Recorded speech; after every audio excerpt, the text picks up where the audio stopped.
ازيكم عاملين ايه؟ جماعه جايه على بالي قوي اعمل ساندوتش سالمون. بصوا عايزه اقلد اللي على الصوره ده بالظبط. حمصت توست، هنحط ليمونه كتير وفلفل، بريد للكريمي تشيز. لو كان في شبت، الصراحه محتاج شبت قوي. ريحته حلوه مع اني مقلقه منه شويه. انا بحب اكل السالمون اللي هو عملت التو ساندوتشز، شكلهم حلو قوي وصورتهم هنزلهم في المكان التاني.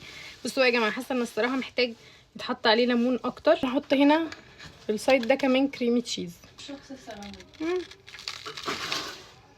امال ايه ده؟ انت نفسك قلقانه منه. حلو قوي يا جماعه، مش حاسه باي حاجه، مش حاسه بزفاره خالص. انا ما بحبش السوشي، انا واحده بكره السوشي، بس هو في الساندوتش مع الكريمي تشيز خطير، وجربوه.